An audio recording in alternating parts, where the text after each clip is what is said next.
What's going on, people? Welcome back to the match preview. We are traveling, not us. Palace are traveling to West Ham on Sunday to face the Hammers in a very important game for Palace, considering it's another away game, another big opportunity, and a point to prove. To discuss this game and more, I'm joined by Stan and Patrick. We'll be discussing the league table, West Ham's form, Palace's form, and more. Let us know your thoughts ahead of the game in the comment section down below, and leave a like and subscribe if you're new to the channel. Gents, we're back here once again talking about a potential, I want to reiterate that, of a back-to-back win. So how are we feeling ahead of this one after a 1-0 win at home against Southampton? I'll start off with you, Stan.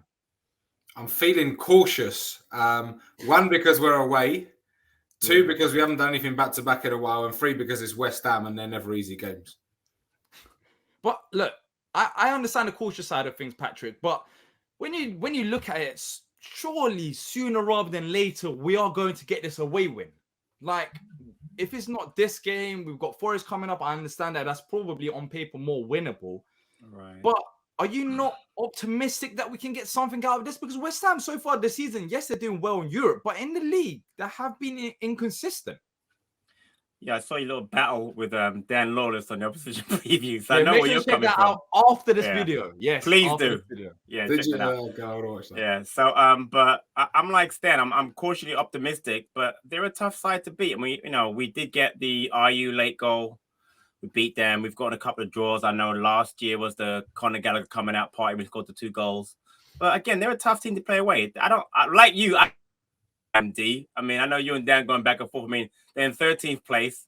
They did great in the Farmers League, as you called it. I mean, Europa Farmers League, undefeated. If we're there, I'm taking it. That's Dude, I'm going every game. But as you said, they spent a lot of money to play in the Conference League. They spent a lot of money to play 100 million for Skamaka and those guys playing the Conference League. Having said that, it's going to be a tough game. It just is. I mean, it's going to be tough. I watched the game today. They weren't great, but they played a bunch of kids. They left everybody home except for Lanzini and Fornal, so they get rested up for Sunday. It's nothing to worry about. So there's that. Yeah, look, I think we've got enough talent to beat West Ham. I really don't think West Ham are that good. And away from home last season, we did get a point. We'll be talking about our head-to-head performances against West Ham later on in the show. Like, we haven't had bad games against West Ham. At home, funny enough, that's when we struggled against them. I remember last time around, we started the game so badly at home, and I think they were 2-0 up so quickly, and the game, or 3-0 up so quickly, that the game just went out of our hands, and we lost it like that. But you know what? As I agree with Stan, I'm cautiously optimistic. Is that a thing? Can you be cautiously optimistic? Yeah, of course you can. You can.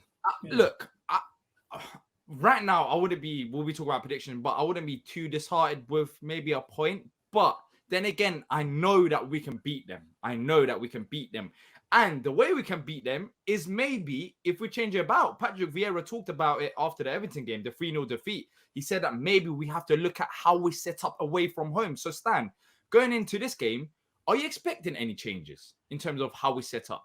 You know what? I am, and I'm going to call it. I think he's going to play 2 proper holding midfielders. I know the rumours are that Decore is actually still out, but I think he's going to play Luca and Will Hughes, because just going back to where every time we've played them, whether we've drawn or lost against them, we haven't beaten them I think since 2019 is the last time we beat them. Rice has run rings around us. He has. The last time we played them at home, he was influential in all of their 3 goals. So I think he's going to, and he's a quality player. So you've got to stop him. 2 holding midfielders, I think, is where it's going to be, personally. Yeah, I agree. And I'm not too sure about you, Patrick, but I wouldn't mind that. I wouldn't mind. Of course, we don't know if Decore is 100%, and we'll be talking about injuries and players potentially being out later on in the show. But for me, Hughes and Decore makes more sense to add that balance, especially away from home. Now, saying that, even if we do go with our traditional route, I feel like that attack could cause West Ham trouble. But if he's hinted changes, then that's the only realistic change I could see. That has to be in midfield to control the game. For you, could you make changes anywhere else in the pitch, and depending on how we set up? maybe in terms of our pressing against Everton, we kind of sat back and let them control the game. Maybe you could hit changes like that. Maybe we could be a bit more front forward like we did against Southampton at home. I mean, it's possible. You can't really, you're not going to change the outside wide players. You're not going to change Edouard. But in midfield, like you and Stan were saying, if the Corey's out, a Luca, Hughes double pivot kind of makes sense, as they being allowed the freedom to get forward and, to help in the attack. The only other thing I'm thinking about, and this wouldn't work, would be go to 3 at the back. But with the injuries we have, with Richards being out, you don't want to put Ward back there and then slot Klein back at right. That really wouldn't help us. That's too negative as well. Yeah. In my opinion. Exactly. I think you could go 4-5-1 though. I think you could go 4-5-1. You just pack the midfield with 5. I agree with that.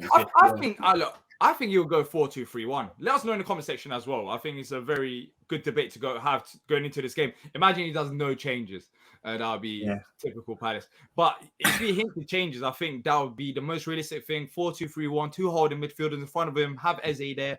Elise and Zaha still plays, but it adds a bit more balance, takes away the attack.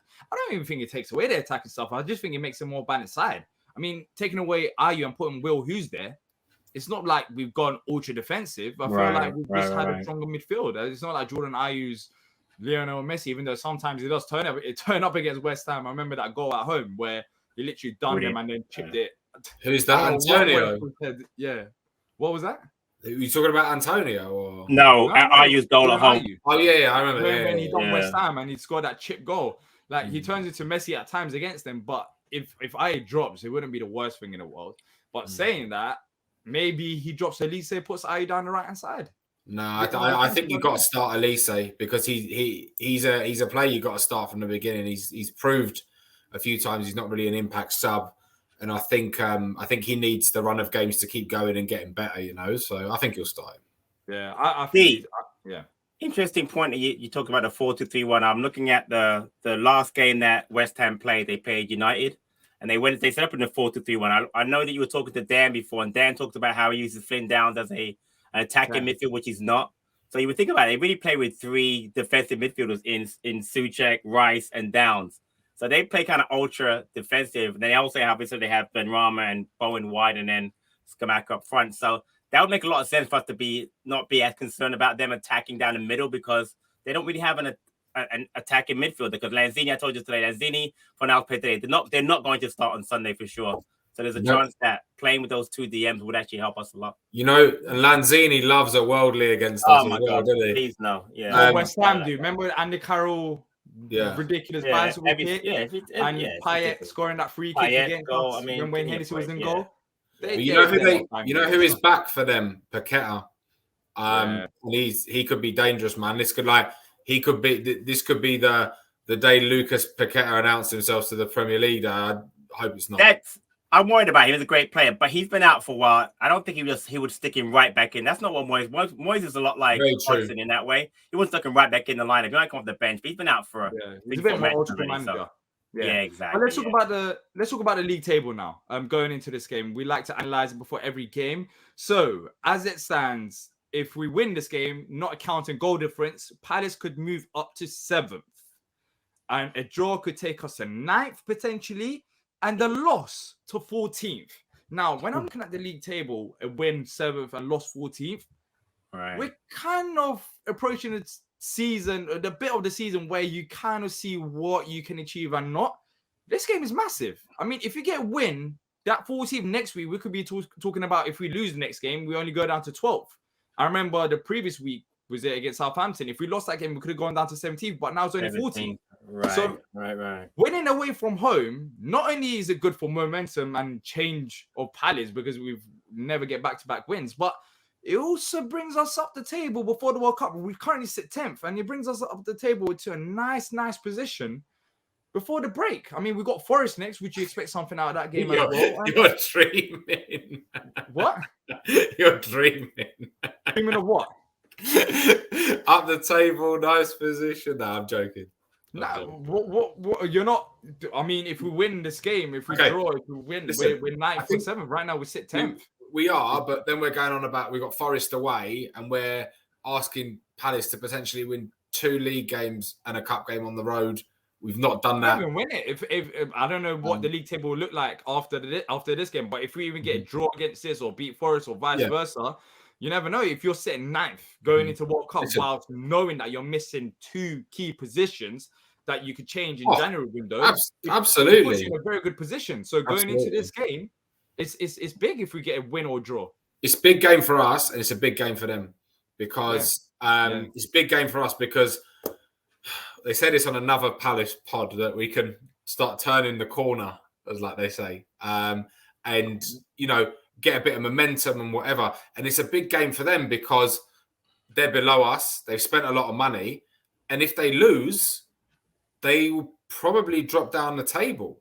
I think even if they win, sorry to cut you off, they got up to 10th, I believe, because I talked about this in opposition preview with Lawless. I think they only got up to 10th, so it's a big game for both sides. I mean, it's a big game. It's kind of crazy. We talk about in a match reaction. Of course, emotions are high, but if we take a step back, if we're talking about winning this game and potentially going 7th or 8th, whilst we know that this squad is not complete, that is kind of wild. It shows the job that Vieira is doing. At times, I know people saying Vieira out, all of this. I don't know about you, innit? You guys don't rate Vieira maybe, but are you crazy? We all rate him. We send you the stats every week. Look, but then a loss can take us to 14th, and we might not be having this conversation. But that's interesting with the league table side of things. Really and truly, I'm going to get slated for this, but 14th isn't a disaster. We've got another winnable game before the break. It's not. It's not. There's no reason to go into meltdown. Do you know what I mean? Obviously, I want us to win or draw and move up the table, but it's a big game, and that's why it's a big game. But it's not a disaster either way because we're doing all right already. Yeah, I agree. But then again, if we have a bad performance and it's similar to Everton, then it is kind of like a disaster away from home. Yeah, it's not. We have not to prove greatest, ourselves. right? So even if we move away the league table, ideally you don't want to lose in this game. But look at Everton. Look at West Ham's last 5 games. Of course, they played on Thursday night in the Europa Conference League, and I prepared for this before then. So now that they've got a win, I believe they've got 3 wins or in the last 3 5. wins In the last 5 games, and a draw and a loss as well. So of course, majority of the wins have come from the Conference League, gents. Yep. And this is one of the most important things to talk about. West Ham are not that good in the league. We talk about them being Europeans. They're not that good. And that's why it's a massive game for them, because they have a point to prove. If they win, they only go to 10th. But the one thing that stood out for me when looking at the results, their games haven't been a goal fest. They've had a lot of 1-0s, 2-0s. And when I was talking to Lawless, he said the exact same thing that we have. Start first half slow, second half they get into the game. So in this game, when you look at the recent form and the scores as well, it is key for us to start how we did against Southampton. Even if it's away from home, we need to start strong away from home for us to build up momentum. Against Everton, it was too slow, and we let them get into the game. We were letting them have too much time on the ball and be comfortable. And I think if we start strong, and maybe West Ham have that hurdle in the second half, it'll be more doable if we have that lead rather than chasing it away from home. Yeah, I don't think there's any doubt about it that a quick start is important. I mean, especially in the away matches. Some of them, Leicester was poor, Everton was poor. It's very important. And again, what you do when you get a fast start as an away side is you quiet the crowd. You get the momentum going. And I think if we can get an early goal, it would help us a lot. Having said that, West Ham, you just said it. West Ham need the points as badly as we do. I mean, we don't need them badly, but you make a great point of if you win that match, all of a sudden we're looking at top half solidly in that 8-9 spot as opposed to being 13, 14. It's the momentum shifted then, and then the mentality changes now. Now you're going to that Wednesday match against what Newcastle saying, comfortably in 8th place.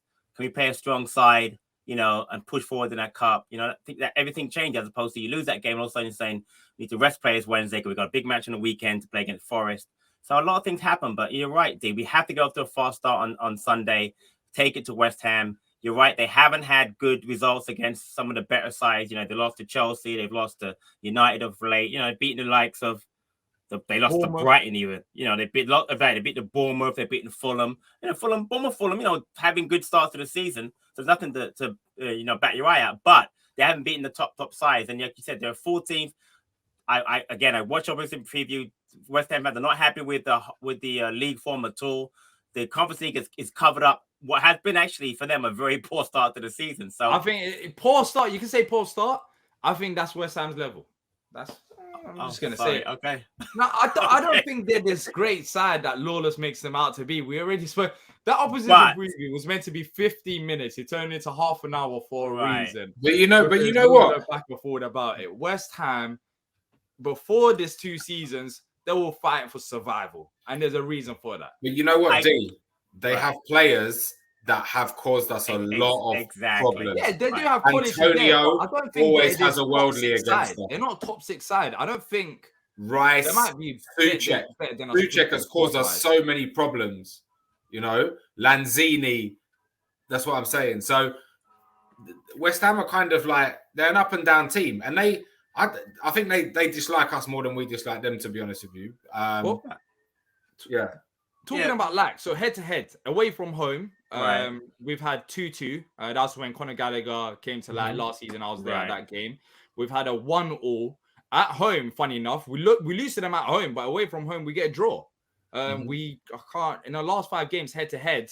We've lost at home to them, got a draw away from home, lost at home once again, and got a draw. So it's the common theme. Away from home, we actually do get a result. So 2019, we beat them twice. What was that? 2019, we done the double over them. Yeah, we beat them at home and away from home, but that was under Roy Hodgson, different manager, different players, whole different times back there, 2019 to 2022. A lot has changed since then. So funny enough, we do get a point. So talking about the point, we'll be going into score predictions, but would we be happy with a point? You have to be. For me, you have to be. You've got the 3 matches in a week. You've got the Cup game Wednesday. You've got Forest on the weekend. Take a point away. You just talk about our away form. We haven't won a game all season away. We've only got the couple of draws, the Liverpool game, the Leicester game. I'm missing one, I think. Newcastle, exactly. Thank you, Stan. But honestly, I buy a hand off for a draw. I mean, a win would be ridiculous, but a draw I would take. You have to take that draw. Oh, come on. You're not buying my hand off for a draw. You would take it. I am. I would because they've got some good players, man. Exactly. I mean, they've got some good players. They have got good players, but I don't think it's about your hand off for a draw. When you're looking at how they're doing in the league, they're not doing that great. I'm basing it on our away form, D. We have 3 points away all season. We don't have a win. That's so, we need to turn that corner. I know we got to turn the corner, but that's more likely to come against Forest, I think, than against West Ham. And again, just going to quickly go back to what you said about West Ham. I know you had to think about West Ham. I would love to West Ham. I really would be at this point. Last season, semi-finals of the Europa League. This season, Conference League football. Their fans have lived the dream. Oh, Patrick, the fans have lived the dream, man. We'll take that, of course, when you look at it like that. But you wouldn't take that. You wouldn't take that. You wouldn't take that. You're lying. You're lying. Their fans have lived it. I'm with Patrick. What you said, you would wanna We're not United, Liverpool, Chelsea, City. I hate to say it.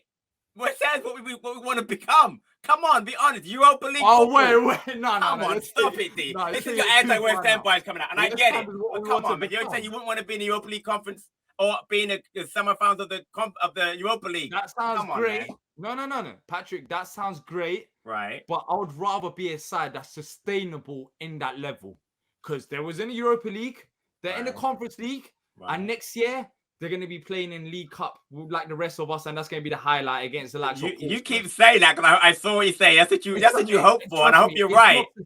They spent 120 million in this last window. When's the last time we spent that kind of money? 160 But what people don't understand, spending money does not guarantee success. No, I didn't say it did. I like to spend that money anyway, to have it to spend. I'm not saying it guarantees success.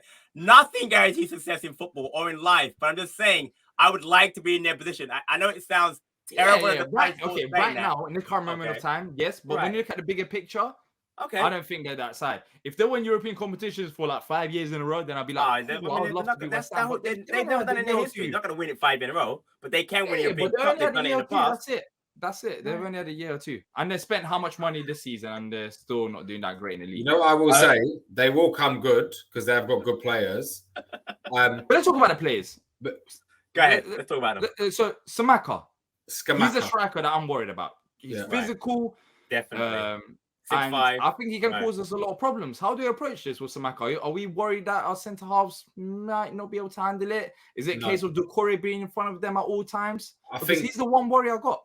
I think Anderson will do a job on him, to be honest with you. Anderson's proved that time and time again this season that he's no pushover. So he's not the one. I'm more worried about Paqueta if he starts because he's a baller. Paqueta and Rice in midfield could be a problem. Yeah, I think that's why we have to have that balance, as we said earlier on the show, because that you could just see our midfield can get run over if it's Lucas, Schlupp, and Eze.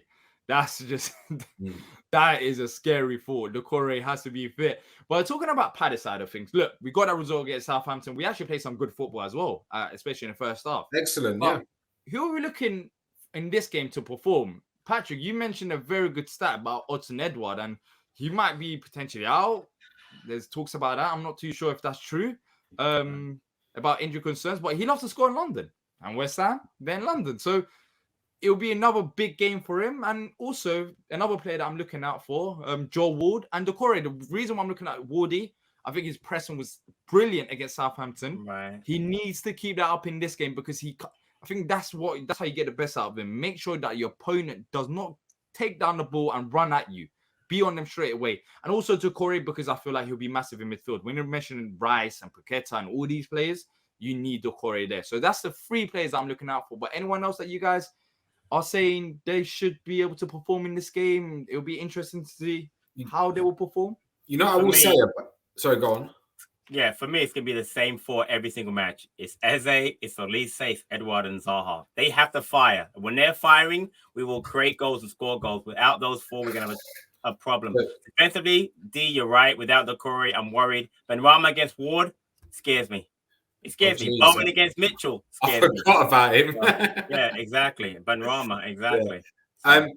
The one thing I will say, with the team that we've got now, London Stadium, lovely, wide, big pitch. It is big. Anderson spraying the ball around. Yep. You know, Wilf will have a bit more time. He'll be able to cut in, you know. So will Elise, etc., etc. Like, it could work in our favour as well. So, yeah. In terms of injury concerns going into this game, I don't know about you, gents, but I saw something about Odsonne Edouard. As I mentioned it just a few seconds ago. He came up with a knock Saturday, didn't he? He had a knock on Saturday, I think. Yeah, but Patrick, you said that you saw him in pictures in training. Yeah. So I've heard nothing. But again, we're recording this a day before Vieira's press conference. We don't keep it close to his vest. Hopefully he's okay. I'm not worried about that because I've only heard an outlet, and it wasn't an outlet that I ever take it seriously. I'm much more concerned if Doucouré can play because I think Doucouré has to be back in that lineup again for us to. I don't think we can go with another game with Luca back there with Schlupp and Eze. I just really rate the midfield of West Ham from a defensive standpoint, but they're defensive, but they can hold the ball. I mean, Souček, Rice will hold the ball, and Downs will hold the ball. They'll keep the ball. They get the ball to their playmakers like Benrahma and to Bowen and to Scamacca. So that will bother me. They're not great, but they will get the ball to the right players. So hopefully Doucouré will be back in the lineup. Rice has the ability to run up and down that pitch. He's annoying. Yeah, he's a good player. He's annoyingly very good. Exactly. I'm not gonna lie. He's annoyingly very, very good. Yeah. Too good for West Ham, by the way. I think Doucouré would be massive, especially in this game away from home against West Ham. Yep. We know that their midfield is their strong point. Yeah, having Doucouré there just gives you a bit of ease, honestly. Exactly. Also, Klein, he's been training this week. It'll be interesting to see if Vieira includes him. Hughes, we saw that came on. Richards, if he's alive. So I have it on good. Ferguson played Monday. Ferguson might be on the bench. Ferguson played Monday for the 21. I think Ferguson's gone till after. I'm just saying, though. I'm just saying. He said Richard hasn't even trained this week. You're still holding out some hope for Nathan Ferguson. Yeah. You have to. I'm fingers crossed. The hope that kills you, lads. I do have it. Hasn't played football for 3 years. I have it on good authority that 3 games. Apparently, but look, the best part of the show. Hold on. Wait. Stan's got. Oh, sorry, I didn't hear that. Breaking news. Sorry, go ahead. I have it on good authority that Doucouré is out until after the World Cup. Wow. All right. Well. Okay, but listen, it's not true. It's just clip that, D. Clip that when it's wrong, please. Clip it. Clip that when Doucouré scores the winner against West Ham. I hope he does. Clip it all you want, then, mate. That would be depressing if it's true, though. That would be depressing if true. Yeah, well, I want him in this game more than Forest game. I don't know. I need him every game, to be fair. Newcastle as well, away from him, is going to be massive. But hopefully that ain't the case, and he just appears. He looked tired anyways at the start of the season. But look, as I said, enough of the chat. Best part of the show. Let's back it up. Score predictions. I'll start off with you, Patrick. West Ham, Palace, Sunday. How do you see this one going? Well, I made the comment which you embarrassed me by. I bite your hand up for a draw. So what do you think I'm going to pick? I'm taking a draw. 2-0. So I'm going to go. I'm going to go 2-2 Palace. 2-2 Palace. 2-2 draw. We've had a 2-2 last time around at their ground. Are you expecting a similar type of result? I'm going to go 1-1. And again, my prediction. Because like I said, they are a good team. It's a big game for them. It's a big game for us. And just to continue a bit of momentum with the games coming up in the week, I think, 1-1. And Eddie to score again. He's going to register again. I'll take that. I know not everyone will. Few people got their head down as soon as he said Edward score again. But I was going to predict the score. I was going to predict 1-0 as well, but I'm going to go for 0-0 because 1-0 was taken. But in reality, yes, I think 1-1 or 2-1 cheeky Palace win. Are you going? Which one is it? You can't pick both. Which one are you picking? I'm picking 2-1, 0-0, 2-0, 3-1, 5 different. What is this? End of the day, I'm going to be right with my prediction. Now, look. All right, I'm going to go for... All right, because you guys picked the draw, I need to back the boys. I'm going 2-1 Palace. Edward on the score sheet. I don't care who scores the next. Just get the win away from home. And I feel like this could be the game because not many people expect a win against West Ham, and it'll be so Palace to go there and get a win against them after everyone is expecting a draw. But that's it from us today. Of course, it's going to be a massive game. Let us know your thoughts in the comment section down below and your score predictions. How are you feeling? Are you optimistic or are you a bit of a pessimist going into this game? If you have enjoyed it, leave a like and subscribe. And also make sure to check out the opposition preview where me and Lawless go head to head about the myths about West Ham being this big European club. That's it from me. And until next time, up the Palace. Up the Palace. Eagles.